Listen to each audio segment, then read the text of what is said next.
El Ministerio Apostólico de Enseñanza y Predicación Rema Internacional presenta hoy al Reverendo Fernando García Sotomayor con la proclamación de las buenas nuevas de Dios para tu vida. El mensaje de ayer, el mensaje de hoy y el mensaje para la eternidad a los que tienen hambre y sed de la palabra de Dios. Un querigma de Dios para el que oiga, el que tiene oídos para oír. Escucha el dabar del Eterno a las naciones. Ahora es el tiempo para recibir el rema del Espíritu Santo a tu espíritu. Escuchemos con fe la memra del Señor para el alma.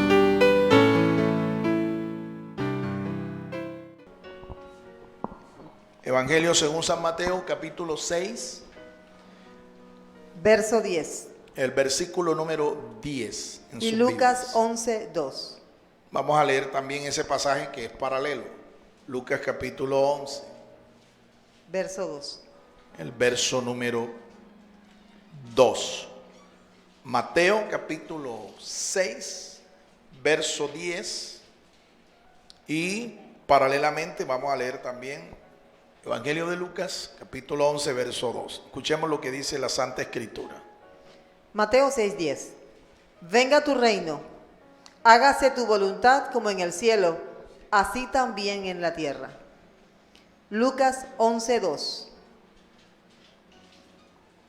Y les dijo, cuando oréis, decid, Padre nuestro que estás en los cielos, santificado sea tu nombre. Venga tu reino, hágase tu voluntad, como en el cielo, así también en la tierra. Amén. Dios nos bendiga por esta palabra. Cierre su Biblia, abra su corazón ahora y vamos a orar a nuestro Padre, pidiendo que Él nos dé entendimiento, un corazón entendido de su palabra. Oremos. Padre, gracias te damos por tu santa y bendita palabra. Nos acercamos a ti en el nombre glorioso de tu Hijo amado, nuestro Señor Jesucristo, rogándote, Señor, que nos bendigas al escuchar tu palabra. Sabemos que la fe viene por el oír tu palabra. Abre nuestros sentidos espirituales, ilumínanos, Señor. Quita, Señor, de nosotros todo aquello, Señor, que impida que este propósito se dé en nuestras vidas. Reprendo en el nombre de Jesús todo espíritu de error, todo espíritu de oposición, todo espíritu que se resista al propósito que tú tienes, Señor, con nosotros en este día al escuchar tu palabra. Gracias, Señor, porque tú has prometido guiarnos por tu Espíritu Santo hacia todo aquello que es verdadero, que es sano, que es recto, que es edificante. En el nombre de Cristo Jesús, amén. Amén y amén. Puede tomar su lugar, amados hermanos. Voy a rogar su atención en los próximos minutos. Vamos a escuchar una palabra que estoy seguro va a ser de mucha edificación para nuestras vidas. Bajo el tema Leyes de la Teodicea Divina. Leyes de la Teodicea Divina. De pronto para algunos esta expresión es nueva, teodicea. Pero si ponemos atención vamos a descubrir qué es lo que esto significa. O si ya usted lo sabe, vamos a recordar solamente. Quiero aclarar que los tratadistas, los comentaristas bíblicos dan una definición de lo que es la teodicea que no corresponde al significado de acuerdo a la etimología de esta palabra en las escrituras. Ellos están ellos han presentado, me refiero a tratadistas, escritores cristianos, teólogos, dan una definición de lo que es la teodicea de una manera equivocada, errada, porque no corresponde al sentido del vocablo según su etimología. La palabra teodicea está compuesta de dos vocablos del griego. Necesitan ustedes recordar que el griego es el idioma en que nos llegó el nuevo pacto, el Nuevo Testamento. el griego koiné. ¿Cuáles son esos dos vocablos, esas dos expresiones? La palabra teos, que se traduce como Dios, teos, y el vocablo dike, que se traduce justicia.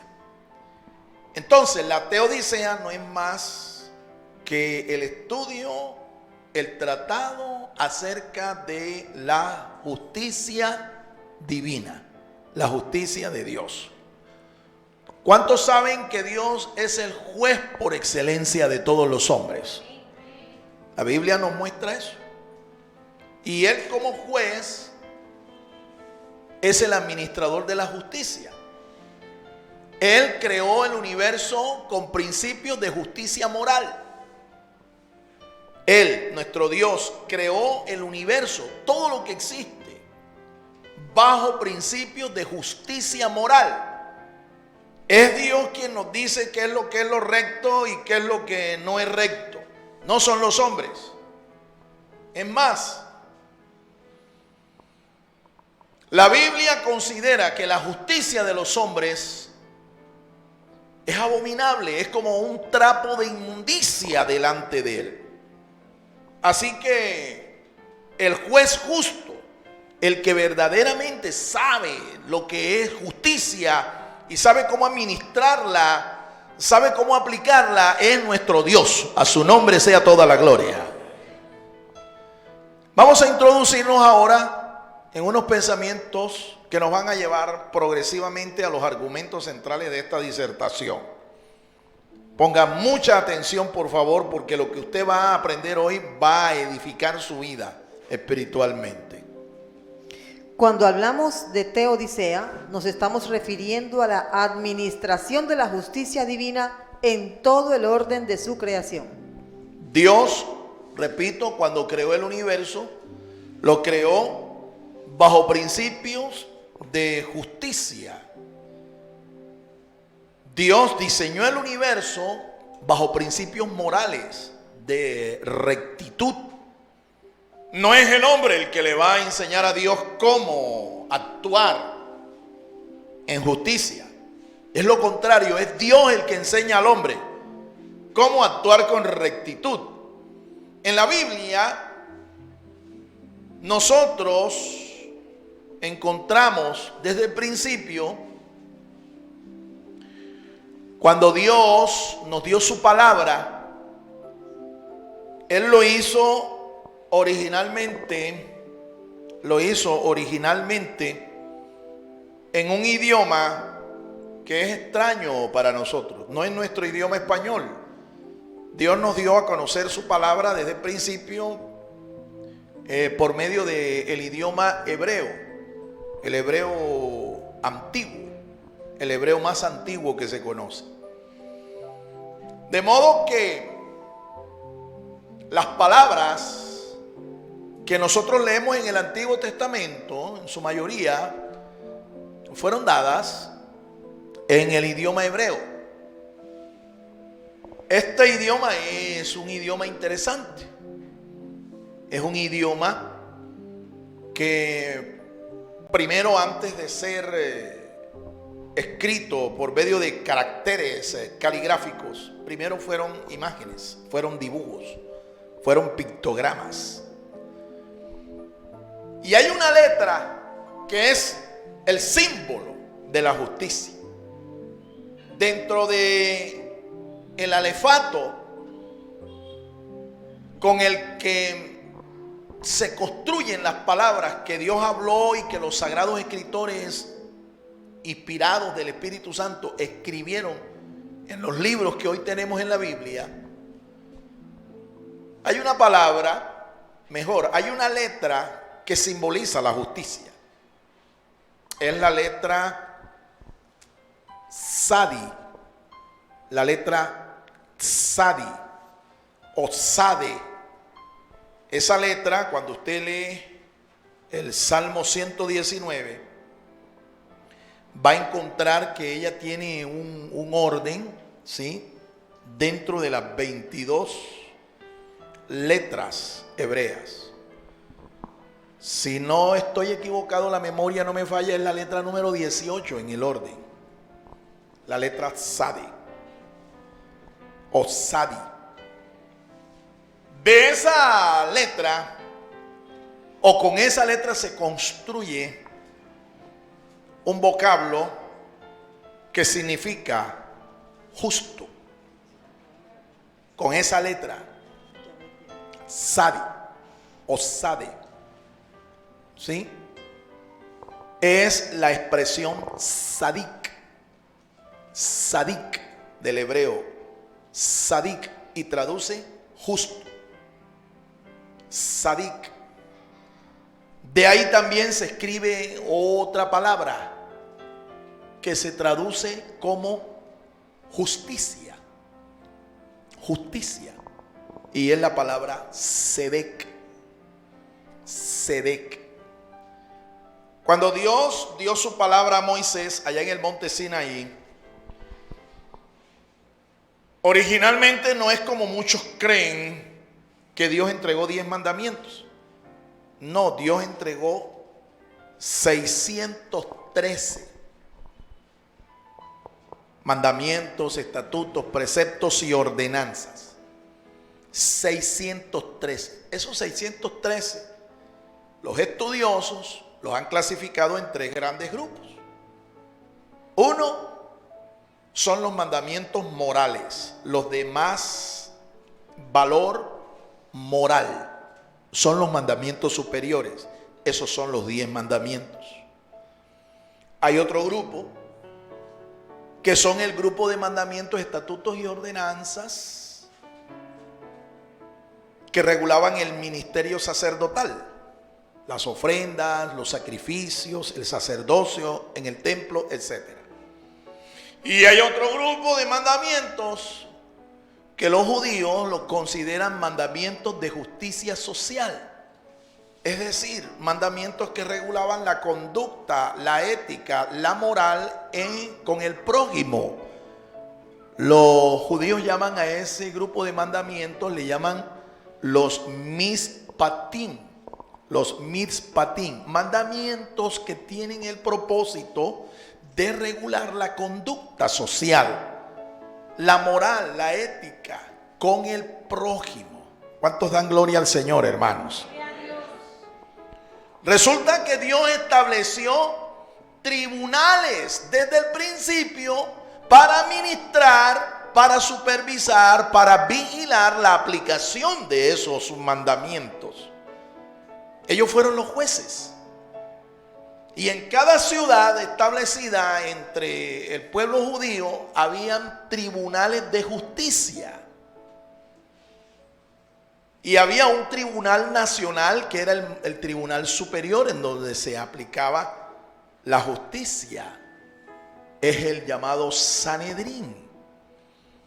Un grupo de 72 ancianos constituidos para administrar la justicia entre el pueblo de Dios.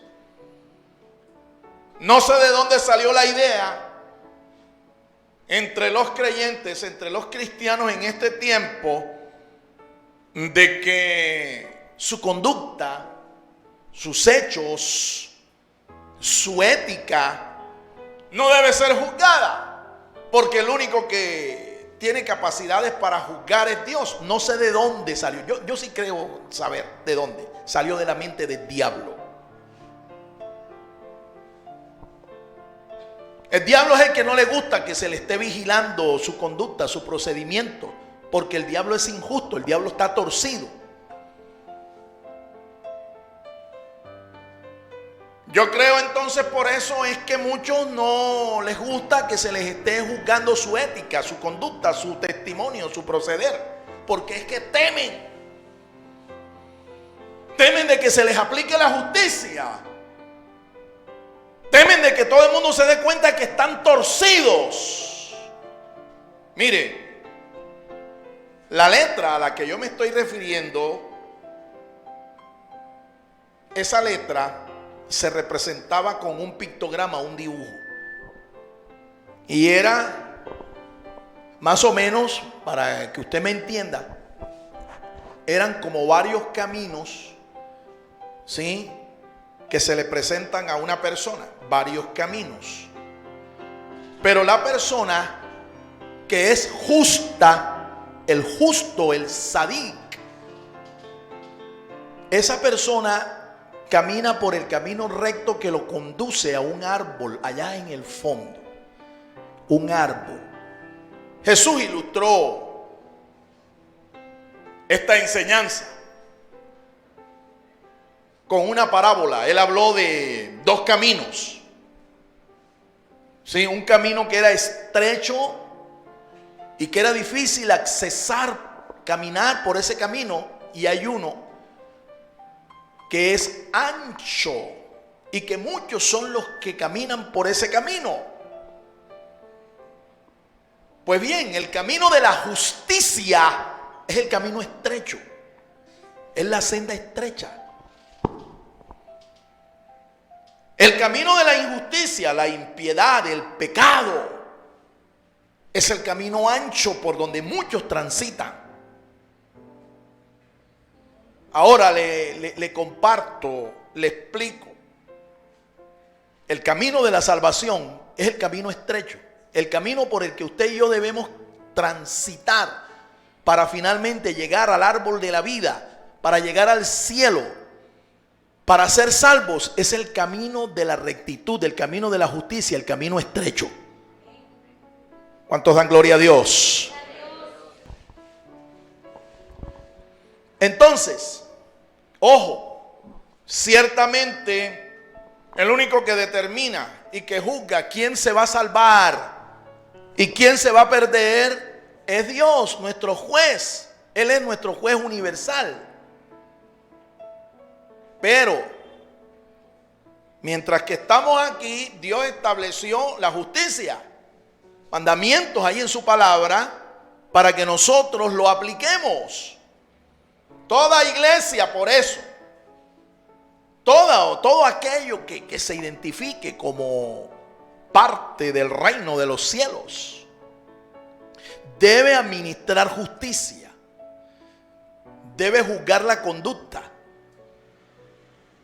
Lo que es cierto es que tiene que hacerse como dice el Señor. La administración de la justicia debe hacerse rectamente. Dice Juan 7:24, esas son palabras textuales de nuestro Señor. No juzguéis según las apariencias, sino juzgad, dice, con justo juicio. A su nombre. Entonces, sí debemos administrar justicia, sí debemos juzgar, pero no el carácter de la gente, sino los hechos, la conducta de las personas. ¿Ve? Y no es por lo que digan, no es por lo que hablen, no, es por lo que se le compruebe a la persona. Lo que se le compruebe. Por ejemplo, usted y yo, ni nadie puede acusar a un anciano espiritual y creer ese testimonio, esa acusación, si no viene procedente de 2 o 3 testigos. Eso está escrito en la Biblia. Ahora, en la jurisprudencia moderna, cuando a una persona se le imputa de un delito, juntamente con la imputación, la parte que imputa la falta, el presunto delito, tiene que aportar también las pruebas de que lo que se está diciendo de esa persona o de esa institución es verdad. ¿Y cómo se demuestra eso? Con pruebas, con evidencias. Y no es cualquier evidencia. Hay un comité que examina. En los tribunales hay un comité que examina esas pruebas, esas evidencias, a ver si eso es verdad. Y si se comprueba que esas pruebas son falsas, no son verdaderas, son pruebas que no son fieles a la verdad, se desechan esas evidencias. Y no se configura el delito a la persona, no se configura el delito.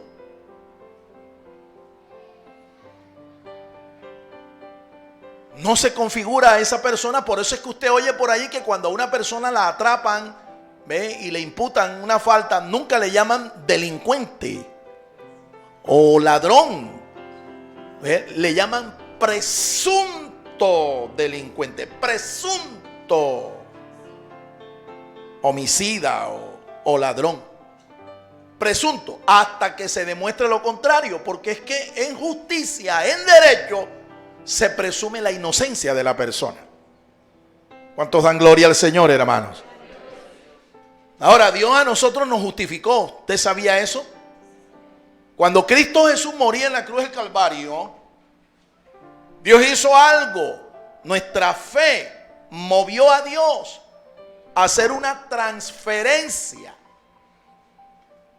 ¿Cuál transferencia, pastor? Bueno, ponga mucha atención y Dios le dé entendimiento. Dios transfirió nuestro pecado al Señor Jesús.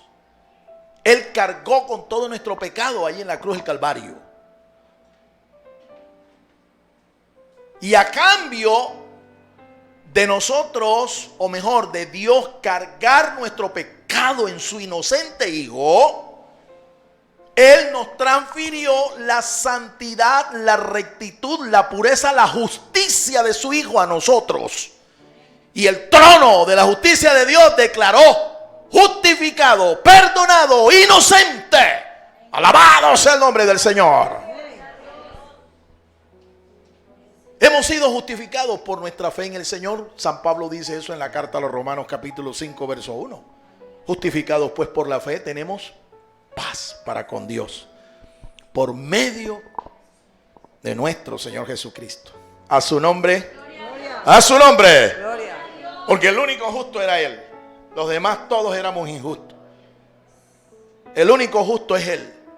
Y sigue siendo Él la fuente de toda justicia. Sigue siendo Él la jurisprudencia, el derecho, la justicia de los hombres delante de Dios es abominable. Por eso es que nosotros no podemos juzgar el carácter de nadie, pero sí estamos llamados a administrar justicia, a aplicar los principios justos de su palabra en la conducta de cada uno de nosotros. Ahora, el hecho de que usted y yo hayamos sido justificados no nos da licencia para seguir pecando. No, porque si usted no persevera en los caminos de la justicia, de nada sirve. Pierde eficacia la obra de Cristo en su vida. Pierde eficacia. ¿Cuántos dan gloria al Señor, hermanos? Gloria a Dios. Continuamos.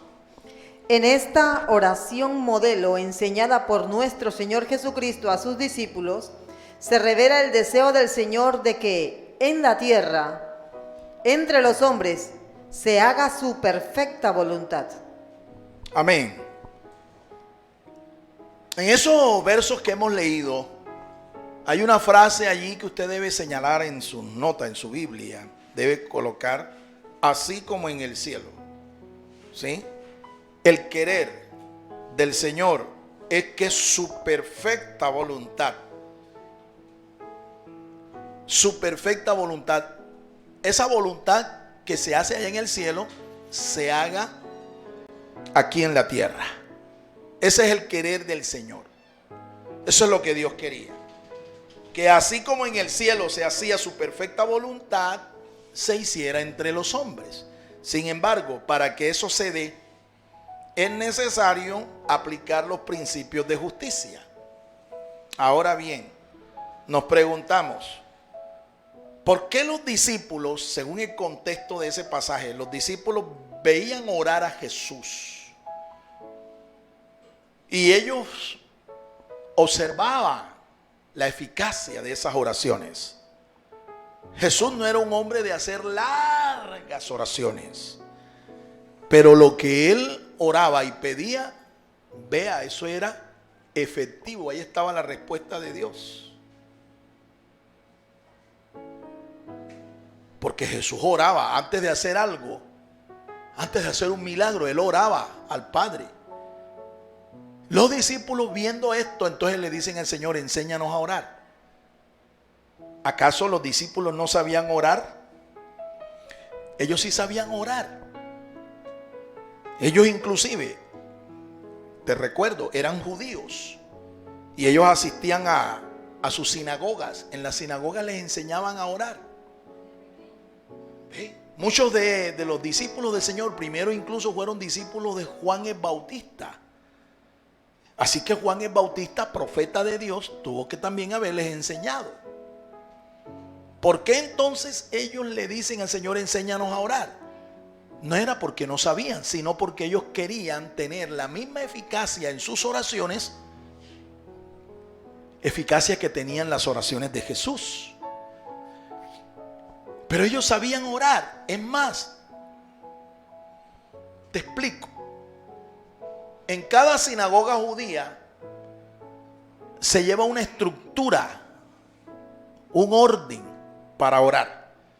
A ese orden se le llama el Shemoneh Esrei. Shemoneh Esrei. En los tiempos que ellos tenían designados ya tradicionalmente para orar, ellos hacían ese orden. Bajo ese orden ellos oraban. El Shemoneh Esrei es una estructura, es una oración de 18 partes.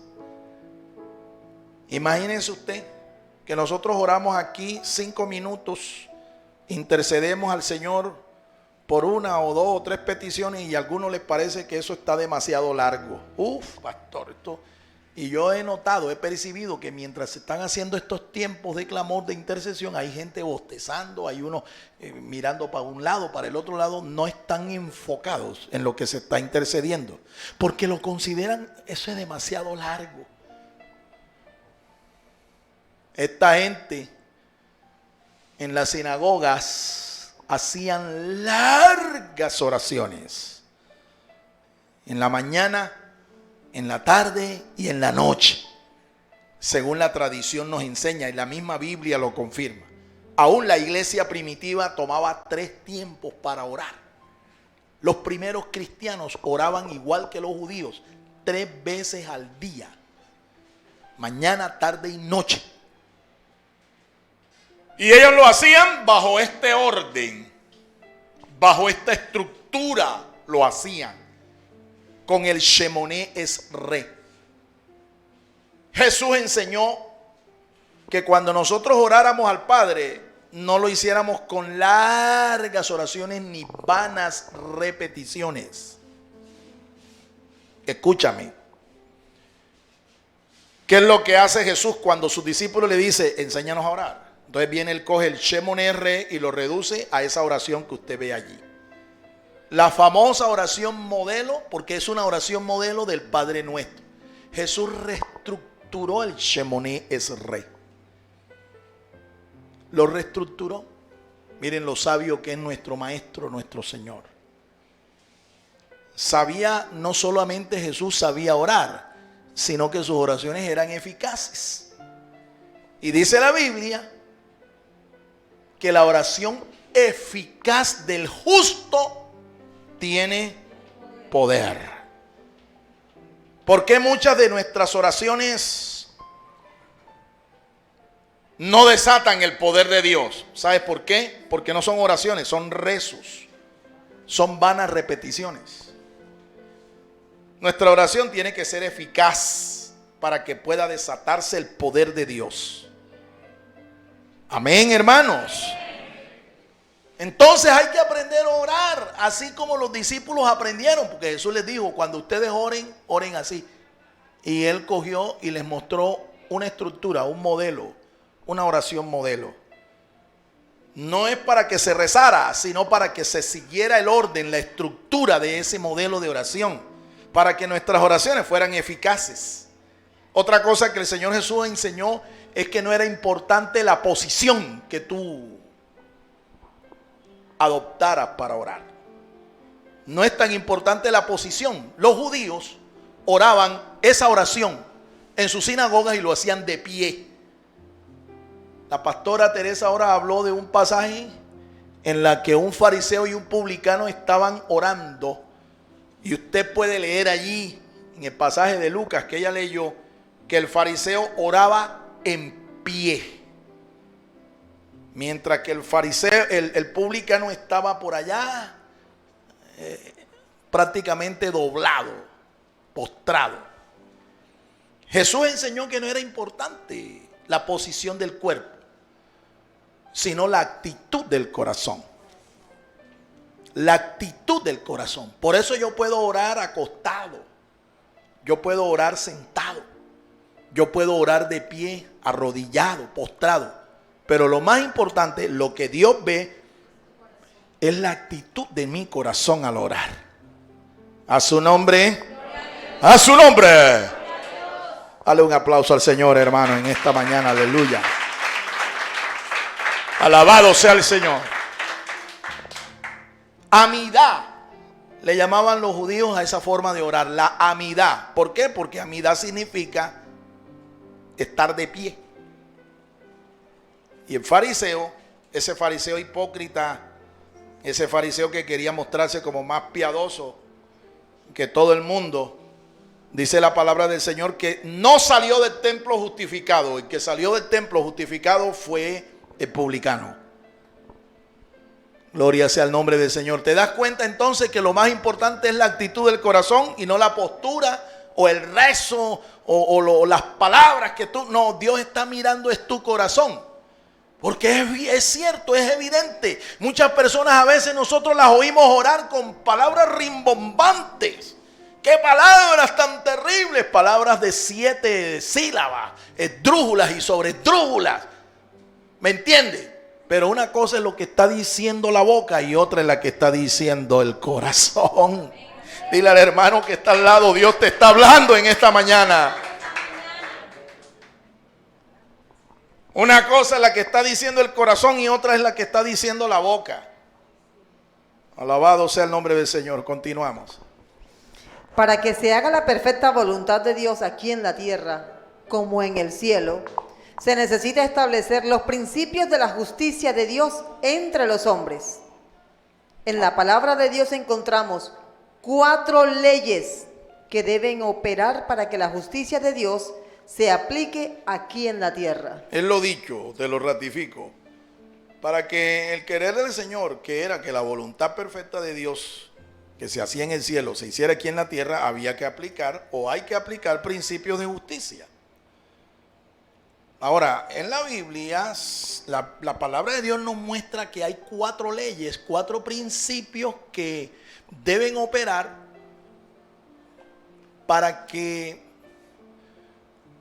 la voluntad perfecta de Dios se pueda hacer aquí en la tierra. La primera de estas leyes, ¿cuál es? Ley de causa y efecto. Son 4. La primera dice que es la ley de la causa y el efecto. Proverbios 26:2. La segunda ley, ¿cuál es? Ley de la retribución. La ley de la retribución. Te las voy a decir todas para que de una vez tengas el cuadro completo. Ley de la causa y efecto, ley de la retribución. La tercera. Leyes del mundo espiritual de las tinieblas. Leyes del mundo espiritual de las tinieblas. Y la cuarta y última. Ley de la corrección y reparación. Ley de la corrección, ley de la reparación. Esas son las 4 leyes. Operan. En la justicia divina estos principios, estas leyes operan. ¿Para qué? Para que el propósito de Dios, el querer del Señor, de que la voluntad perfecta de Dios que se hacía, que se hace en el cielo, se haga aquí en la tierra. Para eso es. Si no operan estas leyes, si no operan estos principios de justicia, entonces la voluntad de Dios, la perfecta voluntad de Dios, la que se hace allá en el cielo, no se puede hacer aquí en la tierra. Entonces enfoquémonos en la primera. La primera es ley de causa y efecto. Proverbios 26:2. Hay un texto ahí que vamos a leer en donde está ilustrada esa ley. Proverbios 26:2. Como el gorrión en su vagar y como la golondrina en su vuelo, así la maldición nunca vendrá sin causa. La maldición que algunas personas tienen no es por casualidad. No es porque esa persona le va mal, o sea, no es porque es de malas, ¿sí? Como el personaje de este animador, humorista cristiano llamado José Ordóñez. Él creó un personaje, ¿no? Se llama Pablo Remalas. A ese Pablo Remalas le pasan todas las cosas malas habidas y por haber. A ese no le caen las 10 plagas de Egipto, le caen 20. Ese está salado, como dicen algunos. Tiene una saladera brava. Tiene Manaure encima. Las minas de Galera Zamba, todo eso lo tienen. El tipo no es de leche, ¿me entiende? Está salado. Nada le sale bien. Todo lo que se propone a veces empieza bien y de repente se cayó el proyecto, se cayó la cosa. Anda arruinado, anda pelado, anda limpio, como siempre les he dicho, ¿no? Como los pollos esos en los asaderos, ¿no? ¿Me entiende? Dando vueltas de un lado para otro. ¿Y en qué está? No, aquí. Dando vueltas de un lado para otro. Amarillo y pelado. ¿Hay algunos aquí así? Yo creo que ellos no están en Cristo. Ellos están en crisis perpetua. Eso es una maldición tras otra, mi hermano. Ahora le explico, mire, en la Biblia hay 6 tipos de maldiciones. Hay 6 tipos de maldiciones. 6. Y esas maldiciones vienen como consecuencia, ¿sí?, de una causa, una ley que se quebrantó. Un principio de la palabra que se quebrantó. Entonces, esa consecuencia que está viviendo esa persona, esa tragedia, tiene una causa. Es lo que el sabio Salomón dice aquí. La bendición tiene una causa. No es el producto del azar, de la fortuna. No. La bendición y la maldición tienen una causa. ¿Por qué a muchos creyentes les va bien y a otros les va mal? ¿Por qué a algunos creyentes todo les sale bien y a otros todo les sale mal? Porque es que algunos andan, como dicen, ¿no? Algunos bendecidos, prosperados y en victoria, pero genuinamente bendecidos, prosperados y en victoria, y a otros, no, ¿cuál bendecido? Están es maldecido. No es prosperidad la que tienen, lo que ellos tienen es ruina. Tampoco es victoria lo que ellos tienen, andan es derrotados, frustrados. ¿Por qué? Hay una causa. En la física, el campo de la física, hay una ley que se llama la ley de la acción y reacción. Acción y reacción en la física. Ahora, en el reino de los cielos existe este principio, esta ley, la ley de causa y efecto. Cuando usted esté en una condición como esta, condición de maldición, y usted no sabe por qué, examine. Porque a lo mejor lo que está viviendo, lo que está experimentando es el efecto, es la consecuencia de haber quebrantado un principio, un mandamiento. Y ya les expliqué que en la palabra de Dios hay un grupo de mandamientos que fueron enfocados justamente a la aplicación de la justicia social. Ahora bien, esos mandamientos de la ley de Dios, la letra de ellos ya no tiene vigencia, porque esos mandamientos fueron dados a una sociedad conformada como clanes familiares, tribus le llaman algunos. Y ya nuestra sociedad no está agrupada en forma de clanes familiares ni tribus. Nuestras sociedades ahora tienen otras formas de organización. Entonces nosotros no podemos tomar la letra de esos mandamientos, sino el espíritu de esos mandamientos. ¿Cuántos dan gloria a Dios, hermanos? Lo que tiene vigencia es eso, el espíritu, no la letra de ese mandamiento. Entonces para eso hay que pedirle a Dios entendimiento. Y si tú le pides a Dios en oración que te dé entendimiento, Él te lo da. Él te va a mostrar la causa por la cual tú estás en esa condición. ¿Por qué estás derrotado? ¿Por qué tu matrimonio se acabó? ¿Por qué estás enfermo? ¿Por qué el dinero no te alcanza para nada? ¿Por qué trabajas y trabajas? Y lo que ganas se te va como agua entre las manos. ¿Por qué tus finanzas van, en vez de ir creciendo, van para abajo, para abajo y para abajo? ¿Por qué en vez de andar de triunfo en triunfo y de gloria en gloria y de victoria en victoria, tú vas de fracaso en fracaso, de tumbo en tumbo y de fracaso en fracaso? De golpe en golpe. Vas a entender. Dios te va a mostrar la causa, la razón. Porque nada de lo que nosotros aquí nos ocurre por accidente. No. Ocurre como consecuencia de algo que nosotros hemos hecho. ¿Dicen amén? Amén. La ley número 2. La ley de la retribución. Lucas 19:8. Vamos a leer ese texto. Ese es el pasaje que nos revela la existencia de esa ley.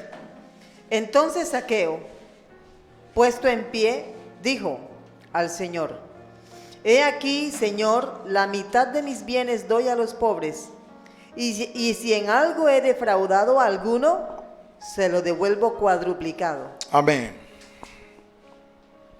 Tenemos un pasaje que nos narra la historia de un hombre, un judío. Este se trataba de un judío enano, un enano que tenía la tula, la retula. Y lo vas a entender por qué. Enano no te lo estoy diciendo para peyorizarlo, ¿no? Es que él realmente era pequeño de estatura. Y cuando la Biblia dice que era pequeño de estatura, te está diciendo que no tenía la altura promedio normal, natural de cualquier persona de su edad. Era un enano, pero este enano era multimillonario. Cuando Jesús pasó por una de las calles en donde Zaqueo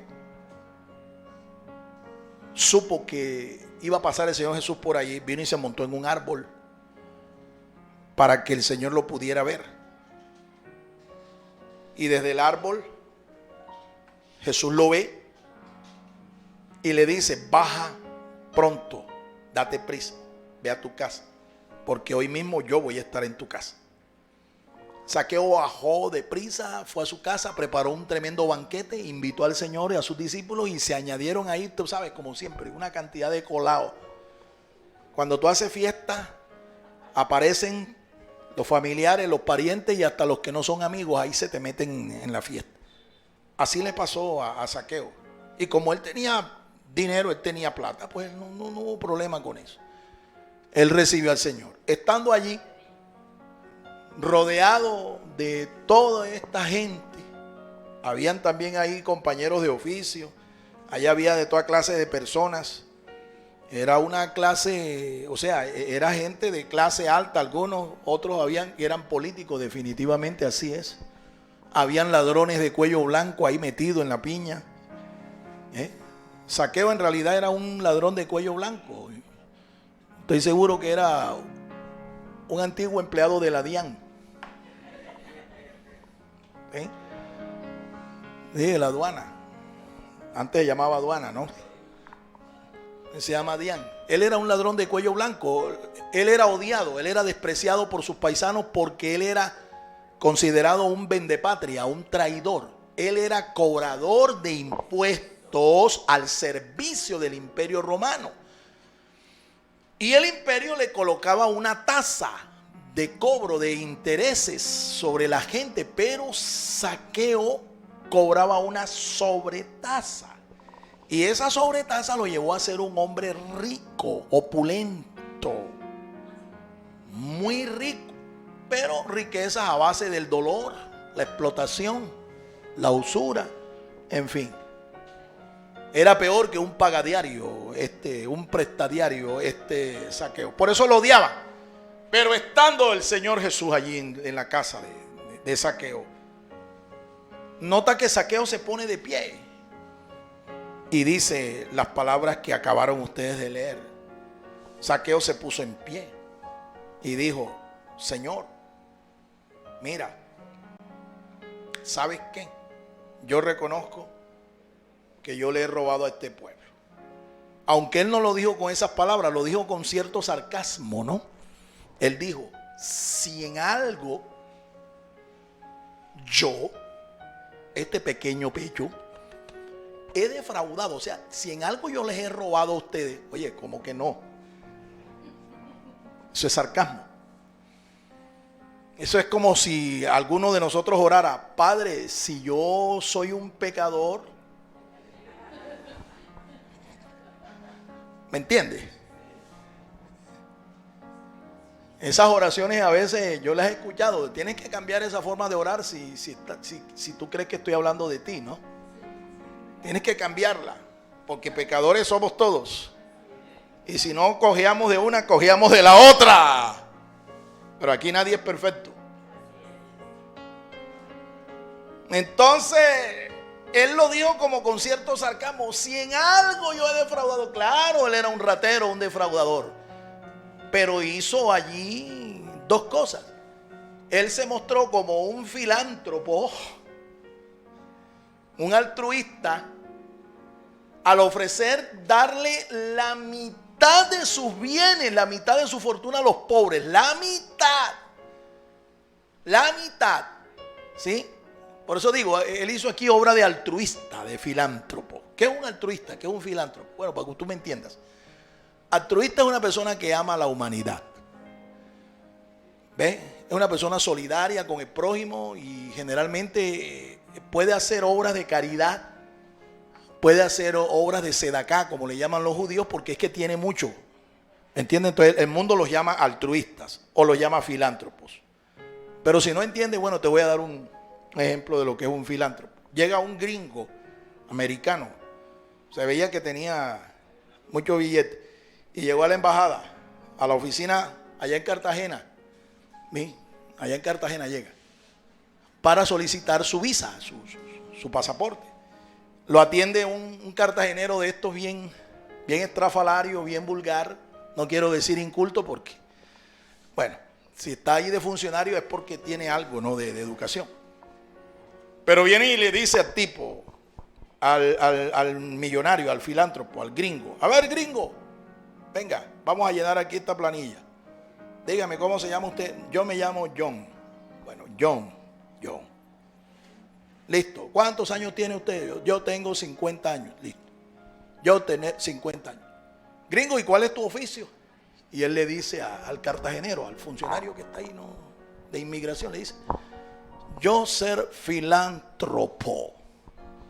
¿Tú qué? Yo ser filántropo. Filántropo. ¿Y qué es eso? Yo amar a los hombres. Ah, ya, gringo, ya entiendo. Vamos a colocarle aquí mariconzongo.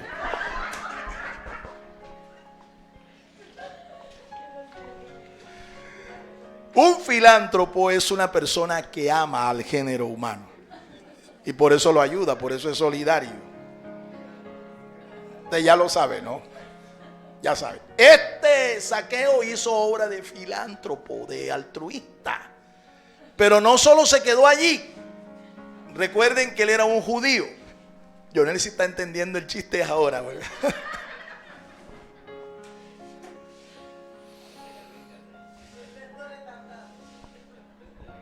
Sí.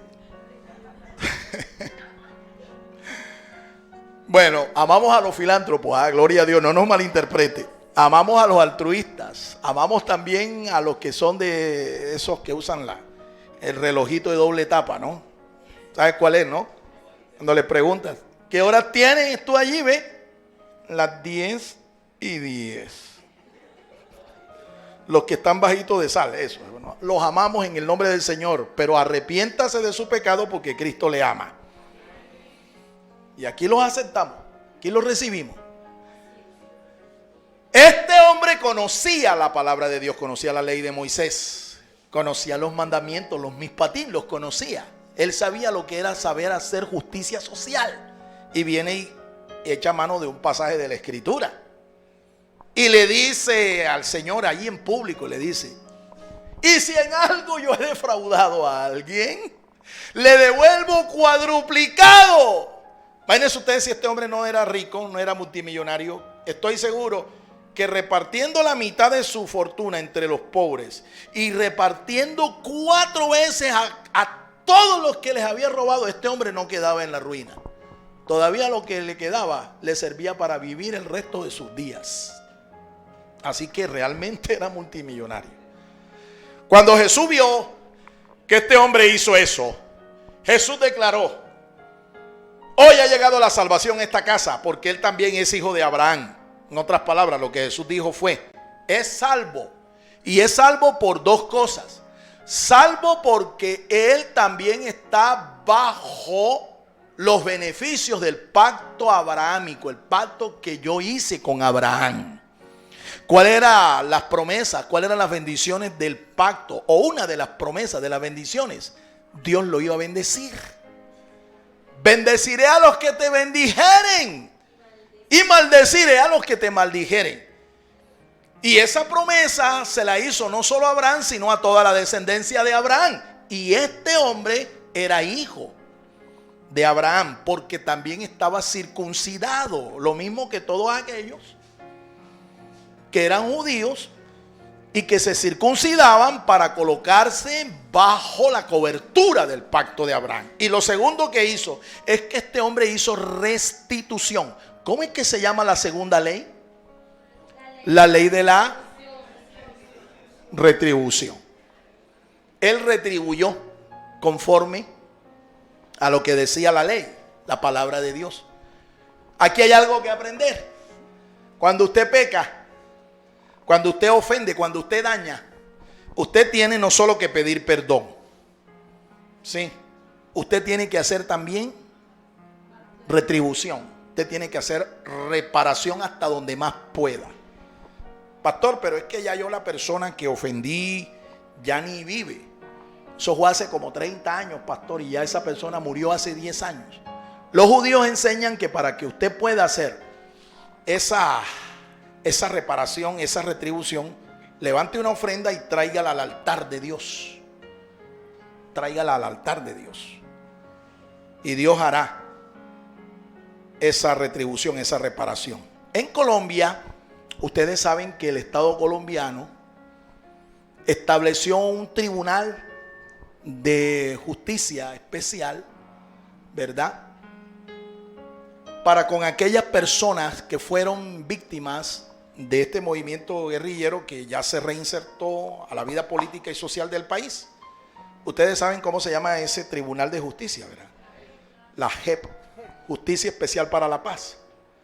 Bien, ¿cuál es el propósito de ese tribunal? Entre otras cosas, eso no lo inventó el gobierno colombiano, eso estaba ya escrito en la Biblia. Eso está escrito en la Biblia.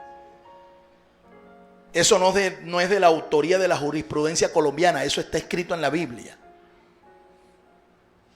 Tribunales para hacer reparación están escritos en la Biblia. Eso está escrito en la palabra de Dios. El propósito, el objetivo es justamente esto. ¿Ve? Se hizo para esto, para hacerle justicia a las personas que fueron dañadas, heridas, maltratadas, oprimidas por este grupo. Hacer justicia, que se conozca la verdad y que se haga reparación. Y en eso es que está ahora mismo el Estado colombiano y este Tribunal de Justicia Especial para la Paz. ¿Cuántos dan gloria al Señor, hermanos? La tercera ley. Leyes del mundo espiritual de las tinieblas. Efesios 2:2. Vamos a leer Efesios 2, versos 1 y 2. Aquí está la tercera ley. Es la ley que regula El mundo espiritual de las tinieblas. Efesios 2:2.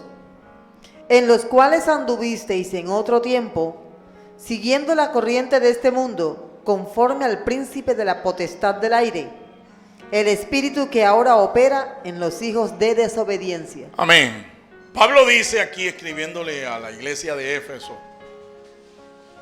que ellos, los efesios, los que ahora eran de Cristo, en un tiempo no eran de Cristo, ni estaban bajo su reino, sino que eran de las tinieblas, eran del diablo, eran del adversario de Dios. Ustedes saben cómo se llama el adversario de Dios: Satanás. El vocablo hebreo Satán significa adversario. El adversario. Él es el adversario de Dios y el adversario de todos los que son hijos de Dios. Dice Pablo a los efesios: ustedes estuvieron antes en ese reino. Ustedes eran parte de ese gobierno, de ese reinado. Pablo dice: en este reino hay un príncipe que opera, una potestad que opera en los aires. Esos son los demonios. A ver, te explico, para que tengas entendimiento. La iglesia opera en una esfera que el Señor Jesús le llamó el reino de los cielos.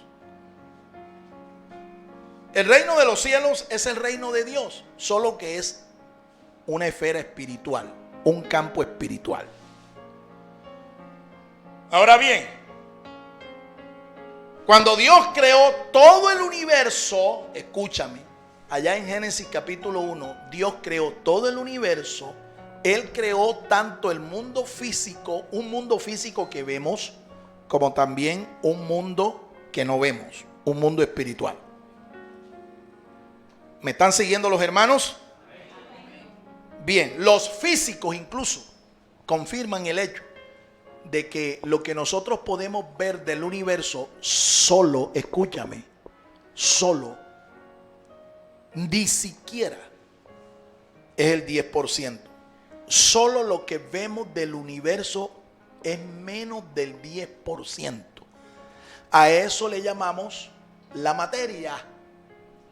Los físicos le llaman la materia, el mundo físico, el mundo de la materia, el que puede ser visto porque la luz lo revela. Pero dicen que la mayoría del universo está en una condición que no se ve. A eso los físicos le llaman antimateria, o el mundo de la materia oscura. Bien, ¿cómo le llama la Biblia a eso? Le llama regiones celestes, le llama mundo espiritual. En ese mundo espiritual hay dos esferas: la del reino de los cielos y la del reino de las tinieblas. Ambos reinos están poblados, ambos reinos tienen gente inteligente en la que vive. En el mundo de Dios, en el reino de los cielos, habita Dios y sus servidores. Habitamos nosotros, la iglesia del Señor, los que hemos sido regenerados, lavados por la sangre de Jesús, y nuestros nombres han sido escritos en el registro celestial. Ahí estamos nosotros. ¿En dónde está el mundo que no obedece a Dios, que está en desobediencia? Está en otro mundo, está en otro reino. Este es el reino de las tinieblas. Y en ese reino también hay un príncipe, hay un gobernante, hay un gobernador, hay entidades que son los que manejan, son los que regulan lo que sucede en ese mundo. San Pablo se refirió a este mundo y dijo que estaba bien organizado. San Pablo dijo: hay un príncipe, hay un gobernador principal, ese es Satanás, pero él está trabajando con una serie de entidades espirituales que colaboran con él para destruir la obra de Dios, para hurtar, matar, destruir, maldecir a los hijos de Dios y a todos los hombres, especialmente aquellos que no obedecen a Dios. Pablo enseñó allá en la carta a los Efesios, ahí mismo, en capítulo 6, que nuestra lucha, la lucha del creyente, no es contra carne y sangre, sino contra ¿qué? Dice, principados, potestades, gobernadores de las tinieblas, huestes espirituales de maldad. Ellos operan en las regiones celestes, en el mundo espiritual de las tinieblas. Bien, resulta ser que la Biblia también nos enseña que este mundo no lo gobierna Satanás. Satanás y los demonios no hacen lo que les da la gana. Ellos hacen lo que Dios les permite que hagan. Se lo voy a volver a repetir porque esto es importante que lo entiendas. Satanás y sus demonios, los que operan ahí en ese mundo espiritual de las tinieblas, no hacen lo que ellos quieran. Ellos hacen lo que Dios les permita hacer. De modo que Satanás no es más que un idiota útil en las manos del Señor. Satanás a veces incluso es un instrumento para que Dios aplique justicia aún a sus propios hijos. Los demonios son usados en contra de su voluntad para ejecutar un juicio aún sobre los hijos de Dios por orden de Dios. Un ejemplo te lo voy a mostrar. En las escrituras se nos habla de un hombre llamado Job, un patriarca antiguo. El hombre dice en la escritura que era justo, pero tenía una cantidad de hijos que eran unos impíos. Y un día se acercó Satanás allá al trono de Dios y Dios le dijo: oye, ¿no has visto a mi siervo Job? Mira qué bendecido, mira. Y le dijo el diablo, le dijo a Dios: claro, ¿cómo no va a estar el hombre feliz y bienaventurado? No lo tienes tú rodeado, pero quítale toda esa cobertura, quítale toda esa cerca y entrégamelo, dámelo para que veas cómo te va a maldecir. Y Dios le dijo: ok, diablo, haz lo que quieres. Y Satanás fue y propició 3 desgracias, una detrás de otra, en la vida del siervo de Dios. Entre las cosas que le quitó a los 10 hijos, le quitó todas las posesiones, lo dejó en las tablas. Pero Satanás no se salió con la suya, porque fíjense, Job, cuando se vio en la condición en la que quedó, se tiró al suelo y adoró a Dios. Ese día lloraron los demonios, ese día lloró el diablo por ver la actitud de Job. Más tarde vuelve Satanás y le dice: bueno, lo que pasa es que él, como tú lo que le hiciste perder fue todas sus posesiones, pero déjame que yo toque su cuerpo, déjame que yo lo enferme, déjame que yo le mande un tumor, una peste, deja que yo le mande un cáncer para que veas tú cómo te maldice. Y Dios le dijo: ok, hazlo, diablito. Pero le dijo Dios: no le quites la vida. Y allá fue Satanás y le metió, le puso una peste negra, una maldita enfermedad que llevó a Job a un estado deprimente. Job parecía un gargajo. Job parecía un pedazo de pellejo de culebra ahí tirado en el suelo. Un despojo humano. Pero no lo mató. ¿Verdad? No lo mató. Así dice la Biblia. Y con todo y eso, ¿ve? Job al final es restituido. Dios le hace restitución a Job. Dios cumple el propósito por el cual permitió que Satanás hiciera lo que hizo. Y Dios al final se glorificó. Y Job aprendió una lección. Aprendió a conocer más a Dios. ¿Ve? Termina declarando: yo de oídas te había oído, pero ahora mis ojos te ven. Sé quién eres. Eres el Todopoderoso. Y no hay nada que tú no puedas hacer. A su nombre. A su nombre.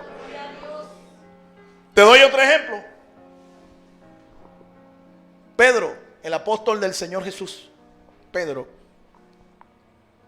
Ese Pedro impetuoso, ese Pedro fervoroso, ese Pedro echado para adelante. Antes de que el Señor Jesús terminara su ministerio, le dijo: Pedro, ¿sabes qué? Tú me vas a negar. Y Pedro: ¿quién? Yo. No, hombre. Yo no te voy a negar, si yo hasta mi vida daría por ti. Bueno, ustedes saben lo que ocurrió a la hora de la verdad. Jesús le dijo a Pedro: ¿sabes qué, Pedro? Satanás me ha pedido tu alma para zarandearte, pero yo he orado para que no falte tu fe. Imagínate tú, el Señor Jesús oró por Pedro para que no le faltara la fe y Satanás no lo zarandeara, no lo destruyera. Y con todo y eso, miren todo lo que le hizo Pedro al Señor. ¿Qué tal que Jesús no hubiera orado por Pedro? A lo mejor. ¿Ven? Ahí tienes un segundo ejemplo de cómo Dios aplica justicia aún usando al mismo diablo, pero también cómo hace retribución. Ustedes saben que después el Señor Jesús resucitó y llama a Pedro y tiene con él una entrevista en donde lo reconfirma en el llamamiento que él le había hecho. Lo reconfirma. Lo reconfirma. Mire, mi amado hermano, mi estimado amigo, el mundo de las tinieblas es real. Esto no es ficción. Esto no es un cuento. Esto no es un Paquito de Calimán, del Hombre Araña. No, esto es real. Y hay leyes que gobiernan ese mundo. La Biblia dice que Dios es el Padre de los espíritus. Así es que los demonios, Satanás, el reino de las tinieblas, no hace lo que quiere. Hace lo que la voluntad de Dios así le dictamina. No le tenga miedo al diablo. No le tenga miedo a los demonios. Entienda los propósitos de Dios. Entienda. Cuando a usted le ocurra una desgracia, no se ponga de víctima, no se ponga otra vez a hacer el papel del segundo mártir del Calvario. Ay, Dios mío, ¿y por qué a mí? ¿Y por qué yo? Y esa lloradera y esa lagrimeadera. Pregúntele a Dios: ¿para qué, Señor? ¿Para qué me permitiste vivir esto? ¿Cuál es tu propósito? ¿Qué es lo que tú quieres enseñarme? Pero pórtese como es, hermano, como un verdadero hijo de Dios. Viva a la altura de la vocación, de la dignidad que Dios ha puesto sobre nosotros. Somos sus hijos. No somos cualquier cosa. No somos de los malditos de Dios, somos de los benditos de Dios. Y todas las cosas nos ayudan a bien a los que amamos a Dios, a los que conforme a su propósito hemos sido llamados. ¡Aleluya!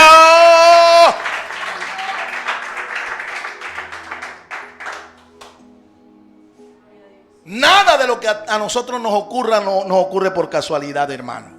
Todo tiene un propósito y es para bien. Es para bien. Créalo. Dígaselo a su propia alma: es para bien, es para mi bien, es para contribuir al propósito de Dios. Porque es que Dios tiene un propósito contigo. ¿No lo has entendido? Dios tiene un propósito contigo y lo cumplirá por encima de tu propia voluntad, por encima de los demonios, por encima de la resistencia, la oposición, la guerra que nos hagan las tinieblas. Dios cumplirá su propósito en cada uno de nosotros. Y la ley número 4. Y con esto vamos a finalizar. Ley de la corrección y reparación. Gálatas 6:7.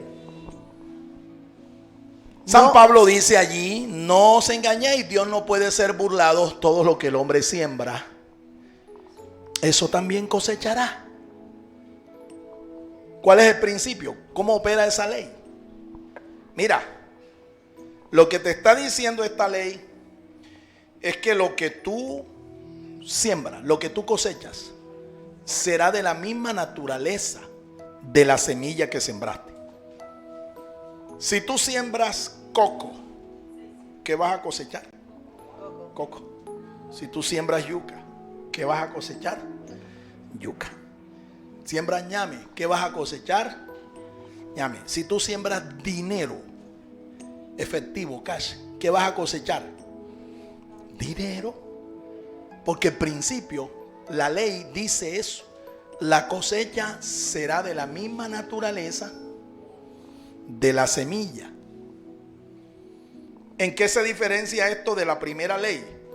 Aquí no se está hablando de cuánto es lo que vas a cosechar, la intensidad o la cantidad de lo que tú vas a cosechar. Si tú siembras un grano de maíz, tú vas a recibir maíz, pero lo que tú no sabes es cuánto. Si tú siembras una semilla de aguacate, van a ser un palo de aguacate de una semilla. Lo que no sabes, cuántos aguacates te va a dar el palo. Ese es lo que tú tienes que entender de esa ley. Lo que a ti te ocurre porque tú sembraste eso exactamente. Si tú siembras para la carne, ¿qué vas a cosechar? La Biblia dice clarito: Muerte. Muerte, corrupción, derrota, fracaso. Eso vas a cosechar. No sabemos en qué proporción, pero sabemos que lo que vas a cosechar es eso, no es otra cosa. Si tú siembras para el Espíritu, ¿qué vas a cosechar del Espíritu? Vida, bendición, paz, justicia. Justicia. Lo que no sabemos es la proporción de lo que vas a cosechar, cuánto será. Aquí lo importante es que la cosecha es de la misma cualidad, las mismas características de la semilla. Gloria sea el nombre del Señor. No nos engañemos. Si tú estás viviendo una vida torcida delante de Dios, si tú has ofendido a Dios con tu pecado, tú vas a cosechar eso que estás sembrando. Y sabes una cosa, a veces la aplicación de esta ley, que Dios lo hace sin lugar a duda, Dios lo hace Dios en donde más nos duele. Porque si hay alguien que sabe aplicar justicia, ese es Dios. Conozco el testimonio de un pastor que compró unas tierras y se puso a sembrar aguacate. Y se puso a sembrar palma de esta africana. Y le fue bien. Y ese pastor habló con su autoridad y le dijo: le prometo que a lo que yo levante la primera cosecha de palma y de aguacate, yo voy a sembrarle a Dios lo que es de Dios, las primicias y los diezmos. Lo voy a hacer. Pasó el primer año y nada. El tipo volvió a cosechar el segundo año y nada. Ese pastor por 3 años consecutivos cosechó de lo que había sembrado. Nunca cumplió con lo que le dijo a su mentor espiritual. Me enteré después de 2 años, ahora recién, que eso que le negó a Dios, eso que le robó a Dios, el diablo se lo arrebató. Porque llegó un grupo guerrillero, un grupo delincuencial, un grupo guerrillero, y lo extorsionaron, lo amenazaron de muerte, lo vacunaron y el tipo tuvo que pagar. Y no solo eso, sino que ahora anda escondido como un ratón, porque teme por la vida de él y de su familia. Mira, lo que tú siembras, eso es lo que vas a cosechar. Y de pronto no lo vas a cosechar enseguida. Es normal, porque una semilla no da fruto inmediatamente que se siembra. Espérate que la cosecha te vendrá. A su nombre. A su nombre. Bueno, le damos un aplauso al Señor, hermano. ¡Aleluya! Y Dios sí que sabe hacer esa aplicación de justicia. Mira, El pueblo de Israel pecó.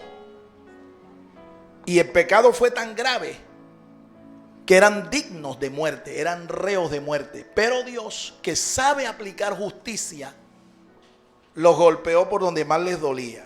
Dios destruyó el templo, permitió que los babilónicos y después los romanos destruyeran el templo de Jerusalén, pero Dios lo hace para no destruir a su pueblo.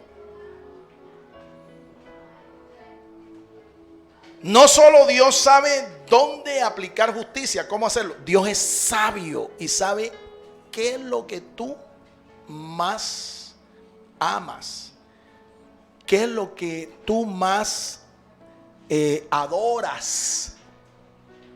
¿Ve? Y cuídate, porque Dios te lo puede quitar sencillamente para aplicar este principio de su justicia. Para que aprendas a hacer la voluntad perfecta de Dios. Estas leyes tienen aplicaciones personales para cada uno de nosotros. Tienen una aplicación personal para cada uno de nosotros. Esto no es solo para gobernar el universo que Dios lo hace. No, Dios lo aplica también a nosotros. Estos principios, estas leyes operan en nuestra vida personal, en nuestra relación con Dios. A su nombre. Vamos a concluir. Para que la justicia perdurable se pueda establecer en esta tierra, no solamente debemos esperar la venida del Mesías y el establecimiento de su reino, sino que tenemos que establecer los principios de estas leyes aquí en el reino de los cielos. Mira, algunas personas dicen, esa justicia perfecta, esa justicia perdurable, sí, eso es maravilloso, pero eso vendrá cuando Cristo venga y establezca el reino. No. Estamos llamados a que esos principios comiencen a operar desde ya, aquí en esta tierra, en la iglesia y en nuestras vidas personales.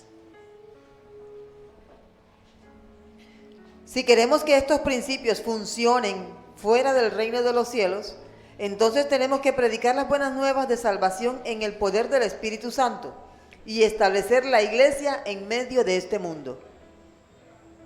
La Biblia nos enseña que el fruto de la justicia es la paz. Así que la única manera de que exista paz entre los hombres es que se establezcan los principios y leyes de la teodicea divina en todo el globo terráqueo. Oremos para que Dios coloque hombres justos, hombres rectos de corazón, que presidan los destinos de las naciones. Amén. ¿Cuántos creen eso, hermanos? ¿Cuántos están de acuerdo con eso?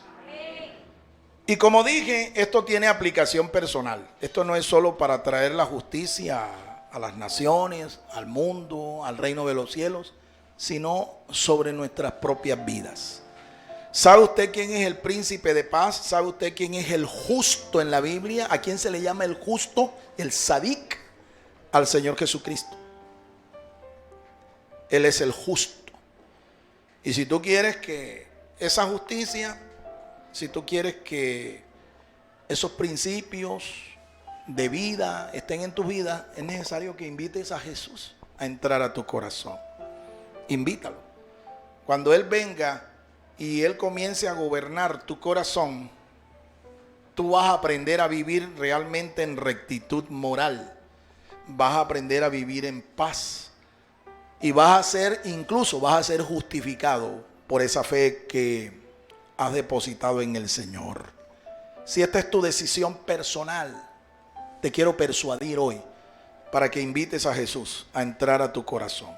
Todas aquellas personas que quieran hacer de Jesús su Rey de justicia, su Rey de paz, repitan conmigo esta oración. Digan conmigo estas palabras. Digan: Señor Jesús, reconozco que tú eres el Rey de toda justicia y el Rey de toda paz. Te invito, Señor, a entrar en mi corazón. Entra, Jesús. Perdona mis pecados. Quiero estar en paz contigo. Escribe mi nombre en el libro de la vida y séllame con tu Espíritu Santo. Pon en mí tu paz. Enséñame a orar y a perseverar en tus caminos desde ahora y para siempre. Amén. Amén y amén. ¿Cuántos oraron conmigo? El Ministerio Apostólico Rema Internacional pone a disposición esta predicación. Ofrecemos ministración a simposios, seminarios, campañas evangelísticas, educación globalizada sana y de carácter interdenominacional. Escríbanos a ministerioremainternacional@gmail.com o llámenos al celular 316-270-7181.